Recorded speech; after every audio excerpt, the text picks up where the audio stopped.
Bismillahirrahmanirrahim. Assalamualaikum warahmatullahi wabarakatuh. Alhamdulillahi rabbil alamin. Wabihi nasta'inu ala umurid dunya waddin. Wassalatu wassalamu ala ashrafil anbiya'i wal mursalin. Nabiyina Muhammadin wa ala alihi wa sahbihi wa tabi'in wa atba'it tabi'in wa man tabi'ahum bi ihsanin ila yaumiddin, amma ba'du. Jemaah yang dimuliakan Allah Subhanahu wa taala, pertama-tama kita bersyukur kepada Allah yang mana Allah memberikan nikmat kepada kita bisa bangun di waktu pagi, bisa bangun di waktu subuh, yang mana bangun di waktu subuh ini tidaklah Allah berikan kecuali kepada hamba-hambanya yang terpilih. Tidak setiap dari manusia Allah berikan nikmat yang sangat mulia ini. Dan bangun di waktu subuh memiliki manfaat duniawi maupun ukhrawi. Manfaat ukhrawinya yaitu adalah dengan kita bisa melakukan sholat subuh berjamaah di masjid. Dalam sebuah hadis Rasulullah sallallahu alaihi wasallam bersabda, "Man shallas subha fi jama'atin," barang siapa yang sholat subuh secara berjamaah, "fahuwa fi zimmatillahi hatta yumsi," maka dia akan selalu berada dalam penjagaan Allah sampai sore hari. Makanya orang yang dia melakukan sholat subuh, apalagi dilakukan secara berjamaah, wabil khusus para laki-laki, maka Allah jamin Allah akan menjaga dirinya sampai sore hari. Dan sholat subuh adalah tanda bahwasanya seseorang itu insya Allah terbebas dari yang namanya kemunafikan. Karena orang-orang munafik mereka itu sangat berat untuk sholat subuh secara berjamaah. Dan juga sebagaimana dikatakan dalam pepatah bahasa Arab, yaumuka huwa jamaluk, harimu itu ibarat seperti ontamu, in amsakta awwalahu akhadta akhirahu, kalau kamu berhasil memegang kepalanya, kalau kamu berhasil memanfaatkan awal harimu dengan hal yang positif. Dan tentu hal paling positif di awal hari kita apa? Sholat subuh ya. Maka kamu berhasil menguasai sisa hari-harimu. Kamu berhasil menguasai seluruh ontamu. Begitu pula onta. Ketika kita berhasil memegang kepalanya, maka otomatis kita bisa menguasai seluruh ontanya. Itu manfaat bangun ketika subuh dari sisi ukhrawi. Adapun manfaat dari segi duniawi, yaitu sebagaimana doa Rasulullah sallallahu alaihi wasallam, beliau pernah mendoakan umatnya, Allahumma barik li ummati fi bukuriha, ya Allah berkahilah umatku di pagi harinya. Disebutkan bahwasanya sahabat yang meriwayatkan hadis ini, kebetulan beliau itu profesinya adalah sebagai seorang pedagang ya. Dan beliau biasa berdagang di pagi hari, ngirim barang lah, apalah. Maka apa yang terjadi? Sahabat tersebut menjadi salah satu orang yang terkaya, bahkan saking kayanya sampai beliau itu lupa di mana saja naruh duitnya ya. Kalau kita kan dompetnya satu tok ya Pak ya, lupa naruh dompetnya di mana satu tok ya. Tapi sahabat yang meriwayatkan hadis ini, saking kayanya itu lupa uangnya ada di mana saja, saking banyaknya. Masya Allah, Allahumma barik. Maka marilah kita syukuri nikmat ini agar Allah berikan istiqomah kepada kita, bisa bangun di waktu subuh dan juga bahkan bisa menambah nikmat tersebut dengan bisa bangun untuk melakukan tahajud dan yang lain sebagainya. Kaum muslimin yang dimuliakan Allah Subhanahu wa taala,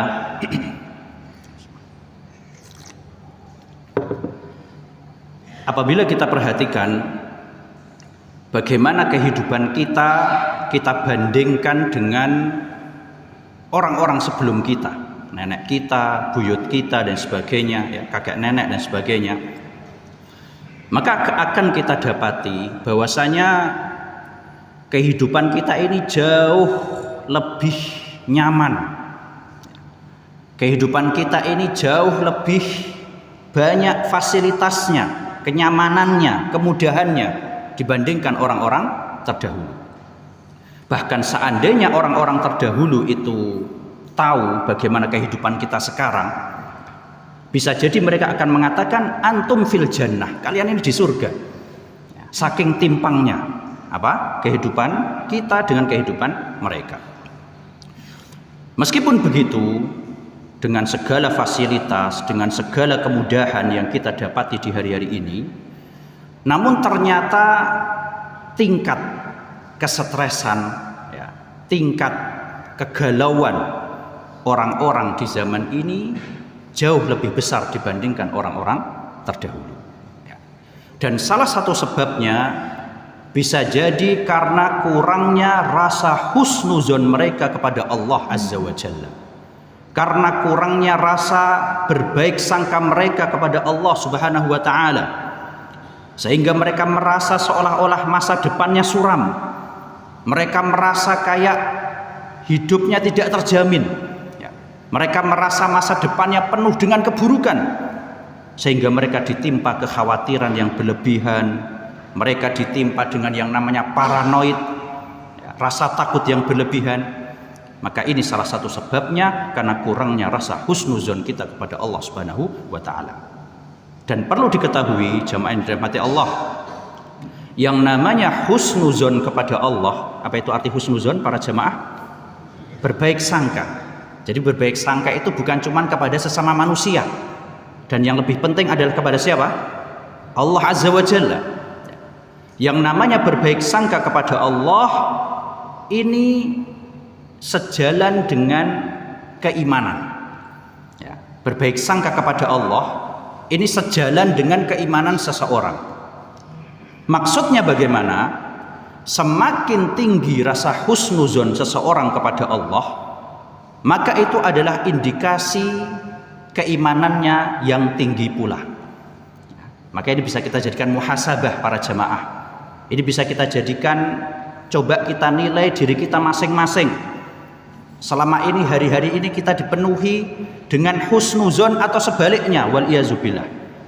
Kalau seseorang hidupnya selalu dipenuhi husnuzon kepada Allah, dia melihat bahwasanya apa yang telah ditakdirkan maupun apa yang terjadi itu semuanya adalah baik, maka ini adalah salah satu ciri-ciri iman seseorang tersebut tinggi. Begitu pula sebaliknya.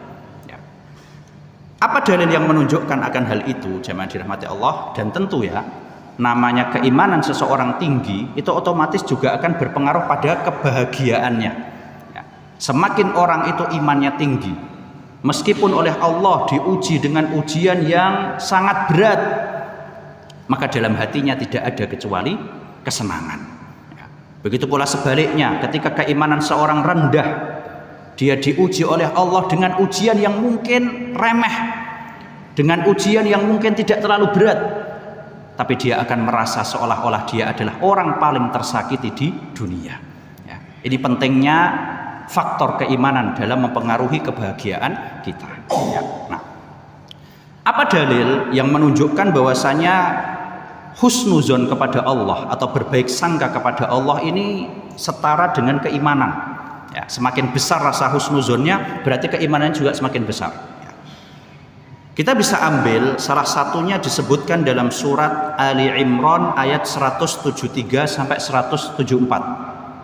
Surat Ali Imran ayat 173 sampai 174. Dalam ayat tersebut Allah menceritakan tentang keadaan para sahabat Rasulullah SAW. Kita tahu para jamaah, sahabat ini adalah mereka orang-orang yang keimanannya tinggi. Sahabat itu adalah orang dengan derajat kedua di bawah para nabi dan rasul. Jadi manusia ini kalau secara derajat para jamaah, yang pertama yang paling utama di sisi Allah adalah para nabi dan rasul.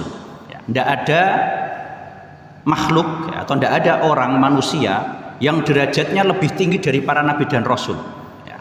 Makanya jangan sampai kita termakan dengan opini-opini ya yang mengatakan ada orang ini dan itu ya lebih mulia dari nabi ini misalnya. Ya, lebih mulia dari rasul siapa? Enggak ada. Manusia paling mulia di sisi Allah adalah para nabi dan rasul alaihi wassalatu wassalam. Ya. Kemudian derajat yang kedua adalah para sahabat.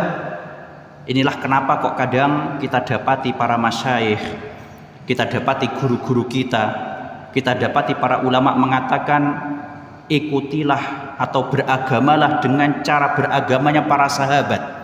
Ya. Dalam beragama ikutilah tata caranya para sahabat. Kenapa kok dikit-dikit ikuti sahabat?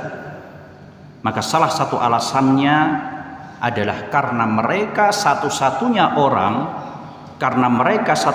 golongan yang hidup di zamannya Rasulullah Shallallahu Alaihi Wasallam. Ya. Apa sih konsekuensi? Konsekuensi dengan orang yang hidup di zamannya Nabi SAW itu apa kira-kira? Otomatis kesalahannya akan semakin apa? Minim dibandingkan kita. Ya. Otomatis secara kesalahan ya akan minim. Secara pemahaman dalam memahami dalil, dalam memahami tafsir ayat, dalam memahami makna hadis, otomatis mereka akan semakin dekat kepada kebenaran karena mereka hidup langsung dengan sumber wahyu yaitu Rasulullah Shallallahu Alaihi Wasallam. Ya. Nah, maka marilah kita dalam beragama, marilah kita dalam tata cara beragama kita ikuti jalannya para sahabat radhiyallahu anhu. Ya. Nah, kembali ke materi kita. Dalam surat Ali Imran ayat 173 dan 174 ini ayatnya bercerita tentang momentum setelah perang Uhud para jamaah. Kita tahu ya, ketika perang Uhud ini kaum muslimin kenapa Pak? Para jamaah ya mengalami sebuah yakni insiden yang sangat memilukan ya.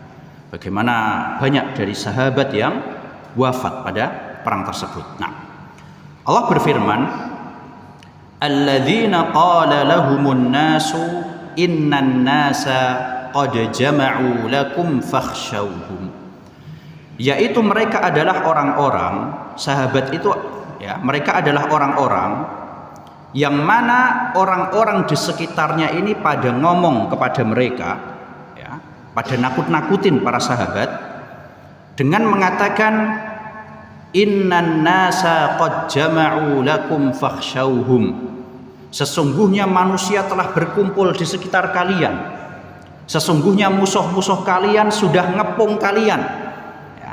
Jadi para sahabat ditakut-takuti para jamaah. Hei para sahabat, ini loh orang-orang musuh kalian sudah siap mau nyerang kota Madinah. Kita tahu ya setelah perang Uhud ya, pemimpin kaum musyrikin pada saat itu pada perang Uhud, ada yang tahu para jamaah siapa pimpinannya kaum musyrikin ketika perang Uhud? Abu Sufyan ya, Abu Sufyan radhiyallahu anhu. Itu ada isu kalau Abu Sufyan ini mau nyerang kota Madinah ya. Maka para sahabat ditakut-takuti, ini loh hati-hati, Abu Sufyan mau balik ke Madinah nyerang kalian. Siapa kira-kira yang nakuti para sahabat para jamaah? Siapa yang kira-kira nakut-nakutin para sahabat? Siapa kira-kira? Orang-orang munafik ya, orang-orang munafik. Mereka menggembosi umat Islam ya. Mereka tidak nyerang umat Islam secara langsung, tapi semangatnya digembosi ya. Hati-hati, Abu Sufyan mau balik ke Madinah nyerang kalian. Ini apa sifatnya orang-orang munafik, suka menggembosi kaum muslimin. Mereka nyerang langsung nggak berani, tapi digembosi semangatnya ya. Fakhshawhum, takutlah kalian kepada mereka. Apa yang terjadi para jamaah? Apa yang terjadi pada diri sahabat ketika mereka ditakut-takuti? Kalau kita ditakut-takuti seperti itu gimana Pak? Takut, lari kan gitu ya. Waduh takut nih, ya, cari perlindungan kan gitu. Ya. Tapi yang terjadi pada para sahabat, yang dilakukan oleh para sahabat ketika ditakut-takuti oleh orang munafik, yang terjadi adalah fazadahum imana. Ternyata Allah menambah keimanan pada diri mereka. Ya, inilah hakikat orang-orang yang selalu berhusnuzon kepada Allah. Inilah sikap orang-orang yang imannya sempurna. Ketika ditakut-takuti, mereka tidak takut, malah bertambah keimanannya. Dari sini dapat kita ambil satu faedah para jamaah, bahwasanya yang namanya husnuzon kepada Allah itu bisa membuat hati tenang. Berbaik sangka kepada Allah bisa memberikan ketenangan dalam hidup kita, entah dalam menghadapi masa depan. Kita tidak terlalu paranoid, kita tidak akan terlalu khawatir. Waspada boleh, tapi terlalu takut tidak boleh para jamaah. Begitu pula kita tidak akan terlalu menyesali atas apa yang telah terjadi. Aku dulu kok begini dan begitu ya. Seandainya aku dulu seperti ini dan seperti itu, mungkin sekarang aku akan begini dan begitu. Tidak usah seperti itu. Seluruh yang telah Allah takdirkan semuanya baik, dan apa yang akan Allah takdirkan semuanya baik. Itu adalah husnuzon kepada Allah Azza wa Jalla. Jadi ini manfaat yang pertama, yaitu bisa membuat hati kita tenang. Karena terlalu menyesali apa yang telah terjadi, itu juga buat hidup kita keruh para jamaah. Setiap hari disesali, setiap hari ditangisi. Tidak usah seperti itu. Sudah, yang sudah lalu itu yang terbaik bagi kita di sisi Allah Azza wa Jalla. Nah, ini yang manfaat pertama. Jadi membuat hati kita tenang. Wa qalu, para sahabat mengatakan, hasbunallahu wa ni'mal wakil. Cukuplah Allah bagi kami dan dialah sebaik-baik penolong. Ini adalah ucapan yang terlontar dari suatu kaum yang mereka selalu berhusnuzon kepada Allah Subhanahu wa taala. Ditakut-takuti malah enggak takut, ditakut-takuti malah bertambah keimanannya dan mengatakan hasbunallah wa ni'mal wakil. Apa yang terjadi? Apa yang terjadi ketika seseorang berhusnuzon kepada Allah? Allah berfirman dalam ayat setelahnya, fanqalabu bi ni'matin minallahi wa fadl. Maka mereka pun kembali dengan karunia dari Allah dan nikmat darinya. Ternyata yang terjadi, kaum muslimin tidak jadi diserang. Dari sini dapat kita ambil faedah yang kedua dari husnuzon. Dari sini dapat kita ambil manfaat dari berbaik sangka kepada Allah yang selanjutnya, yaitu Allah akan mengabulkan dugaan kita. Allah akan memberikan kepada kita sesuai yang kita prasangkakan kepada Allah. Ketika kita berprasangka baik, Allah akan menolong kaum muslimin. Allah tidak akan menyia-nyiakan hambanya yang berbuat baik. Allah akan menyembuhkan orang-orang yang sakit. Allah akan mencukupi rezeki orang-orang yang bertakwa. Maka Allah akan kasih persis seperti sesuai yang disangkakan oleh hambanya. Contohnya di sini, para sahabat berhusnuzon bahwasanya Allah akan menolong kaum muslimin. Allah tidak akan menyia-nyiakan kaum muslimin, dan ternyata betul. Allah berikan sesuai apa yang mereka dugakan. Ternyata mereka tidak jadi diserang dan kaum muslimin pun tetap aman. Nah, jadi dari ayat ini jemaah yang dirahmati Allah, kita minimal dapat mengambil dua manfaat dari berbaik sangka kepada Allah. Tadi yang pertama apa para jemaah? Manfaat berbaik sangka membuat hati tenang, tidak akan terlalu khawatir. Dan yang kedua apa? Barusan Allah akan memberikan kepada kita sesuai dugaan kita. Allah akan memberikan kepada kita sesuai prasangka yang kita sangkakan kepada Allah Azza wa Jalla. Dan faedah yang ketiga, husnuzon kepada Allah termasuk sifatnya siapa? Para sahabat radhiyallahu anhum. Kaum muslimin yang dimuliakan Allah Subhanahu wa taala, kalau tadi kita jelaskan bahwasanya husnuzon kepada Allah ini termasuk sifatnya orang-orang mukmin, maka lawan dari husnuzon, apa itu lawan husnuzon para jamaah? Suuzon, berburuk sangka kepada Allah. Maka ini adalah sifatnya orang yang tidak beriman. Jadi kalau husnuzon kepada Allah adalah sifatnya orang beriman, maka sebaliknya suuzon, berburuk sangka kepada Allah, adalah sifatnya orang yang tidak beriman. Siapakah orang yang tidak beriman itu? Siapa Pak? Orang musyrik dan munafik. Orang musyrik dan munafik. Orang musyrik adalah mereka yang terang-terangan menampakkan kekufuran. Sedangkan orang munafik adalah yang mereka berpura-pura Islam, padahal dalam hatinya mereka membenci Islam. Apa dalilnya kalau su'uzon kepada Allah adalah sifatnya orang musyrik dan munafik? Kita bisa lihat dalam surat Al-Fath. Al-Fath juz 26 ya. Al-Fath ayat yang ke-6. Allah berfirman, "Wa yu'adzibal munafiqina wal munafiqat." Bahwasanya Allah akan mengazab orang-orang munafik laki-laki maupun perempuan. Wal musyrikina wal musyrikat. Begitu pula Allah akan mengazab orang-orang musyrik laki-laki maupun perempuan. Adh-dhannina billahi dhannas sau'. Yang mana mereka itu adalah orang-orang yang suka berprasangka buruk kepada Allah. Nah, di sini dalam ayat ini Allah menjelaskan bahwasanya di antara sifat yang menonjol dari sifatnya orang-orang musyrik dan munafik, yaitu mereka yang suka berprasangka buruk kepada Allah. Ya. Seandainya sifat ini bukan sifat yang menonjol pada diri mereka, niscaya sama Allah nggak akan disebutkan. Tapi dengan disebutkan di ayat ini menunjukkan kalau ini adalah salah satu karakter mereka. Karakternya orang musyrik, karakternya orang munafik, yaitu mereka yang suka berprasangka buruk kepada Allah. Ya. Nggak ada harapan di dunia ini, ya, kehidupanku ke depannya akan suram, ya, udahlah kayaknya masyarakat sudah rusak, tidak ada harapan. Nah, ini namanya su'uzon. Sebagian dari kita jemaah dirahmati Allah terkadang secara tidak sadar jatuh ke dalam yang namanya su'uzon kepada Allah Azza wa Jalla. Seperti tadi, ya, merasa masyarakat sepertinya seolah-olah sudah rusak dan tidak ada harapan untuk memperbaiki. Ya, merasa negeri ini tidak ada kebaikan ke depannya, wah bakal rusak, bakal hancur begini dan begitu. Ya, ini khawatirnya adalah suatu sikap yang didasari atas su'uzon. Ya, seolah-olah kita tidak bisa memperbaiki, seolah-olah kayak Allah itu tidak mungkin memperbaiki keadaan ini. Ya, nah, ini namanya su'uzon kepada Allah. Ya, nah, jadi ini termasuk sifatnya orang-orang musyrik dan munafik. Nah, apa yang Allah ancam bagi orang-orang yang suka su'uzon kepada Allah? Disebutkan dalam ayat ini, Allah mengatakan alaihim dairatus sau'. Yang pertama, mereka akan mendapatkan kehancuran.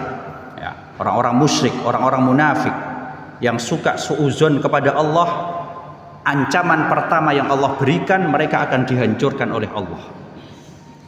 Wa ghadiballahu alaihim. Yang kedua, Allah murka kepada mereka. Wa la'anahum. Yang ketiga, Allah melaknat mereka. Wa a'adda lahum jahannam. Yang keempat, Allah ancam mereka dengan api neraka. Subhanallah. Ya. Bahkan Al-Imam Ibnul Qayyim rahimahullah pernah mengatakan, Allah tidak pernah mengancam suatu perbuatan buruk dengan ancaman yang lebih mengerikan dari ini, para jemaah. Ya, makanya jangan pernah meremehkan yang namanya buruk sangka kepada Allah. Jangan pernah meremehkan yang namanya su'uzon kepada Allah. Jangan pernah diremehkan. Wah, yang penting kan nggak melakukan syirik. Ya, yang penting tidak melakukan pembunuhan. Yang penting tidak melakukan zina. Cuman su'uzon tok misalnya.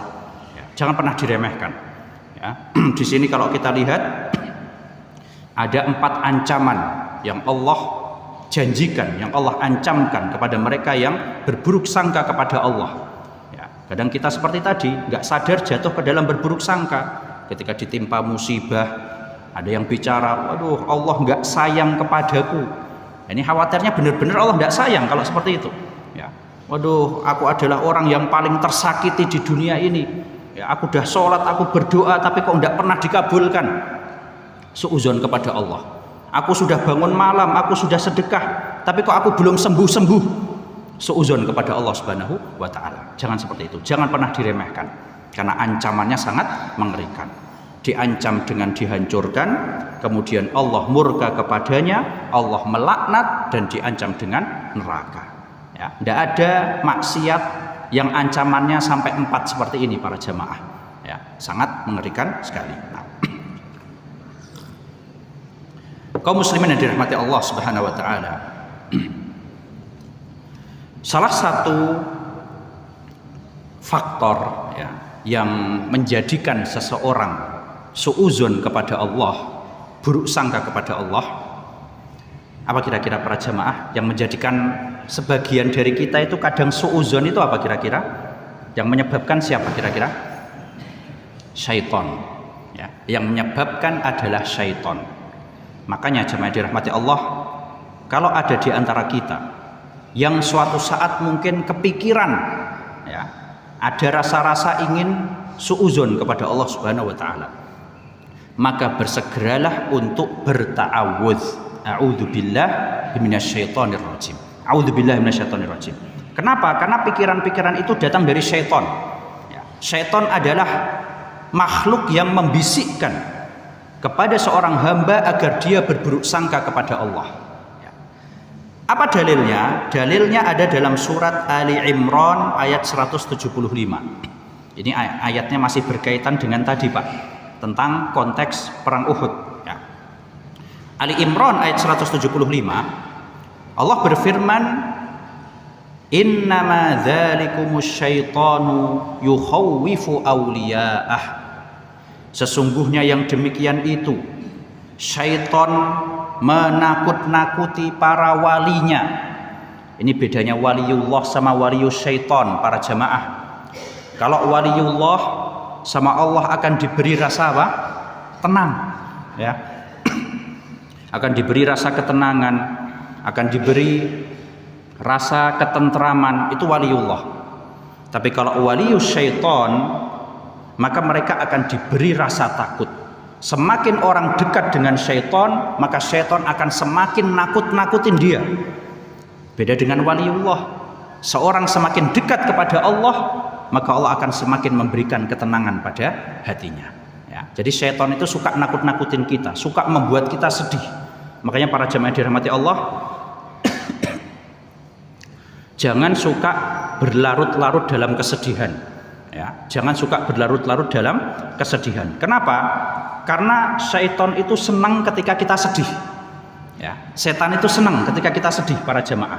Makanya para ulama, diantaranya Al-Imam Ibnul Qayyim rahimahullah, beliau mengatakan, kenapa kok seorang muslim itu jangan berlarut-larut dalam kesedihan? Di sana ada beberapa mafsadatnya, ada beberapa pengaruh negatifnya ya. Yang pertama, orang kalau terlalu berlarut-larut dalam kesedihan, yang pertama akan mematikan semangat dia. Yang aslinya dia mungkin seorang yang produktif, yang aslinya dia bisa manfaatkan untuk hal-hal yang positif, tapi karena dia berlarut-larut dalam kesedihan, akhirnya apa?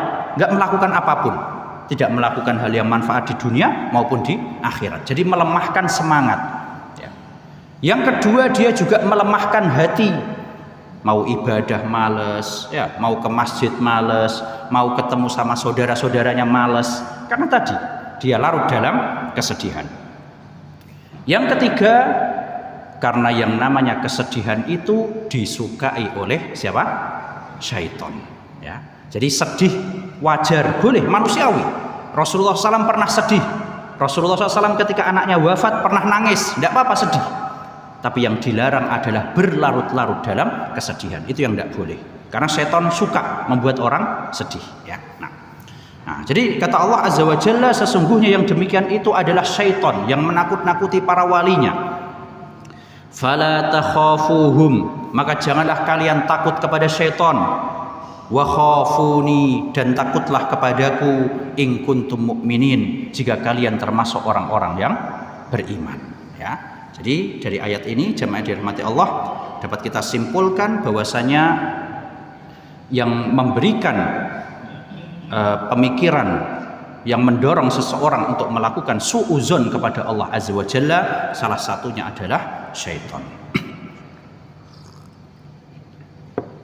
Kemudian selanjutnya, apa dalil yang menunjukkan bahwasanya kita harus husnuzon kepada Allah? Dari tadi kita ngomongin husnuzon. Apa dalil yang menunjukkan kita tuh harus husnuzon kepada Allah? Yang pertama, dalam sebuah hadis qudsi. Apa itu hadis qudsi para jamaah? Hadis yang lafadznya dari Allah Azza wa Jalla. Ya, hadis yang lafadznya dari Allah tapi dia bukan Al-Quran. Apa bedanya hadis qudsi sama Al-Quran, Pak? Kalau Al-Quran boleh dibaca ketika sholat, hadis qudsi boleh dibaca ketika sholat? Tidak boleh, batal sholat kita. Ya. Al-Quran hurufnya ini bisa kita ambil pahala, alif lam mim dapat 30 pahala. Hadis qudsi tidak seperti itu, dapat pahalanya adalah karena mempelajarinya, bukan karena membacanya. Ya. Al-Quran tidak boleh disentuh oleh orang yang berhadas, sedangkan hadis qudsi boleh-boleh saja. Ya. Nah, jadi itu bedanya Al-Quran dengan hadis qudsi.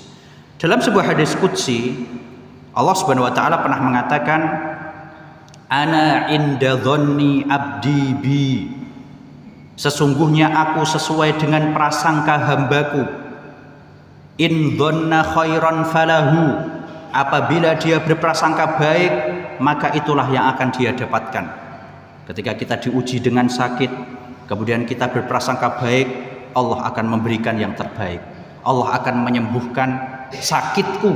Ya, ini seperti perkataannya siapa dalam Al-Quran yang bunyinya, apabila aku sakit maka dia yang menyembuhkanku. Siapa itu, Pak?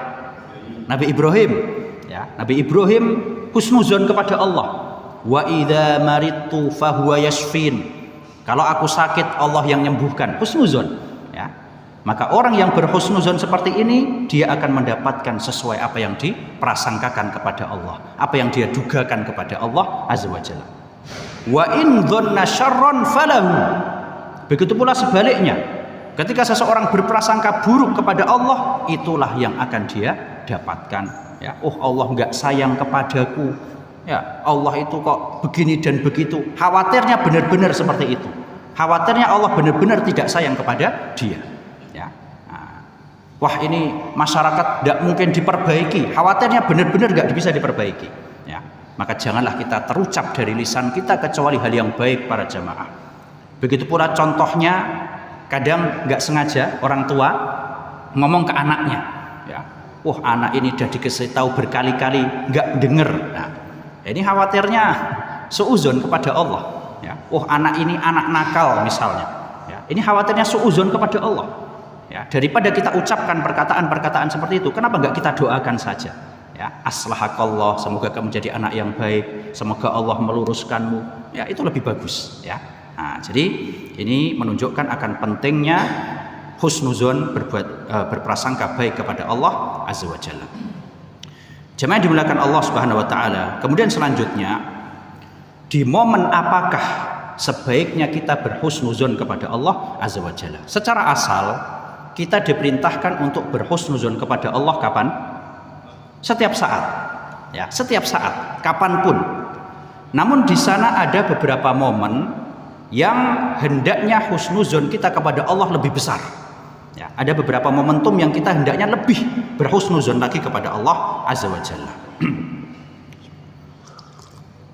Yang pertama, ada yang tahu Pak mungkin kapan kita dianjurkan untuk lebih husnuzon lagi kepada Allah azza wa jalla? Ketika?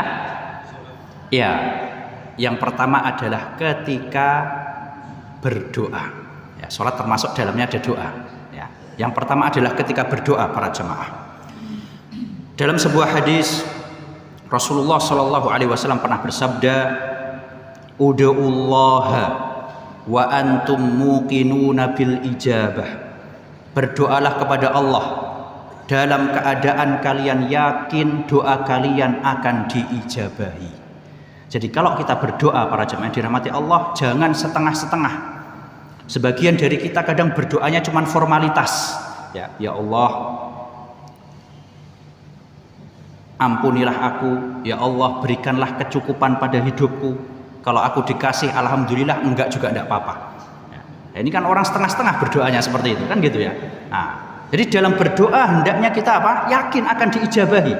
Ya, ini yang harus kita lakukan para jamaah. Ya, ini yang pertama ketika berdoa. Yang kedua, ketika kapan? Ketika sakaratul maut. Ketika sekarat, ketika kita berada di ambang kematian. Dari sekarang kita siapkan para jamaah. Kita tidak ada yang tahu kapan kita wafat. Maka dari sekarang kita siapkan ketika kita sekarat nanti, hendaknya kita berhusnuzon kepada Allah Subhanahu wa taala.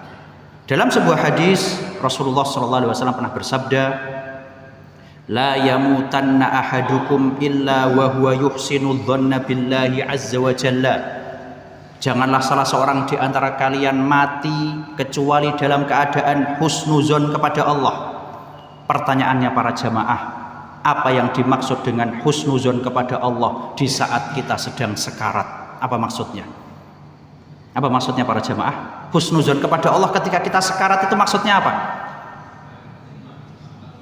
Ya, kita berhusnuzon, Allah akan mengampuni dosa-dosa kita. Ya, kita berbaik sangka kepada Allah, Allah akan memberikan rahmatnya kepada kita. Itu maksud dari husnuzon ketika sekarat. Ya.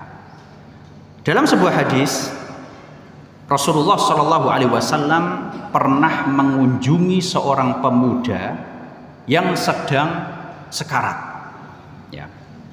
Maka beliau pun bertanya kepada pemuda tadi, kaifa tajiduka? Gimana perasaanmu? Ya, apa yang kamu rasakan? Kamu sekarang sedang merasakan apa? Qala, maka pemuda itu mengatakan, wallahi ya Rasulullah, demi Allah wahai Rasulullah, inni arjullah, aku berharap rahmat Allah, wa inni akhafu dzunubi, dan aku takut akan dosaku. Perhatikan para jamaah, pemuda tersebut ketika sekarat, apa yang dia lakukan? Berharap rahmat Allah, tapi di sisi lain dia juga takut terhadap dosa-dosanya. Faqala sallallahu alaihi wasallam, maka Nabi SAW menanggapi, la yajtami'ani fi qalbi abdin fi mithli hadzal mautin. Tidaklah dua hal ini terkumpul pada hati seorang hamba ketika sekarat, ya, mengharap rahmat Allah dan takut akan dosanya. Illa a'tahu Allahu ma yarju, kecuali Allah akan berikan apa yang dia harapkan. Wa amanahu mimma yakhaf, dan Allah akan amankan dia, Allah akan lindungi dia dari apa-apa yang dia takutkan. Ya. Maka marilah jemaah dirahmati Allah, semenjak sekarang kita persiapkan jika suatu saat nanti kita diambang sakaratul maut, maka kita berharap akan rahmat Allah Azza wa Jalla, agar Allah berikan sesuai apa yang kita dugakan. Kemudian yang selanjutnya, yang terakhir, kapankah kita dianjurkan untuk lebih berhusnuzon kepada Allah? Kapan kira-kira para jemaah? Kapan Pak kira-kira? Ketika hidup kita terasa sempit. Ya, ketika hidup kita terasa sempit. Jemaah dirahmati Allah, tidakkah kita pernah berpikir Isra Mi'raj? Apa itu Isra Mi'raj? Nabi SAW diangkat ke langit. Nabi SAW dihibur oleh Allah Azza wa Jalla. Kapan terjadinya Isra Mi'raj itu? Jangan jawab kemarin ya Pak ya. Isra Mi'raj terjadi ketika Amul Huzn. Apa itu Amul Huzn? Tahun kesedihan. Kenapa dinamakan tahun kesedihan? Karena di tahun tersebut istri beliau siapa? Khadijah radhiyallahu anha wafat. Paman beliau yang bernama Abu Thalib yang selalu melindungi beliau mati. Dan di tahun itu beliau berdakwah ke Taif dan ternyata malah dilempari batu. Di saat seseorang berada di dalam tanda kutip titik rendahnya, ternyata di saat itulah datang pertolongan Allah Azza wa Jalla. Ya. Nabi SAW Isra Mi'raj bukan pas beliau sedang berjaya-jayanya, bukan beliau pas sukses-suksesnya, tapi malah pas beliau berada di puncak kesedihannya. Begitu pula yang harus kita lakukan para jamaah ketika kita merasa hidup kita semakin sulit atau rezeki kita mungkin mulai sempit misalnya, maka selalulah berhusnuzon kepada Allah Azza wa Jalla. Dalam sebuah hadis Rasulullah sallallahu alaihi wasallam bersabda, ini penting Pak hadisnya, bagus hadisnya. Man nazalat bihi faqatun, barang siapa yang dia ditimpa dengan kefakiran, fa anzalaha binnas, kemudian dia tujukan masalahnya ke manusia. Kita diuji dengan kemiskinan, tapi malah kita apa? Berharapnya ke manusia, minta-minta ya, berharap ke manusia. Apa yang terjadi? Lam tusadda faqatuhu, maka kefakirannya tidak akan tertutupi. Ya, makanya orang yang minta-minta, mau dikasih sebanyak apapun, sampai sekarang dia tetap minta-minta. Karena apa? Hajatnya nggak akan terpenuhi. Karena dia menunjukkan, dia mengarahkan masalahnya kepada siapa? Manusia. Sebagian dari kita ketika ditimpa dengan ujian, itu dia lihat ke kanan dan ke kiri. Ya, ada yang bisa diutangi nggak ya? Kan gitu. Ya. Yang harus dia lakukan pertama harusnya menghadap kemana? Ke atas. Ya, menghadap ke Allah dulu gitu loh. Ya, sebagian dari kita langsung lihat kanan kiri, harusnya ke atas. Ya. Nah, jadi usahakan ketika kita diuji dengan apalah kemiskinan dan sebagainya, jangan lihat ke manusia terlebih dahulu. Ya. Wa man nazalat bihi faqatun fa anzalaha billah.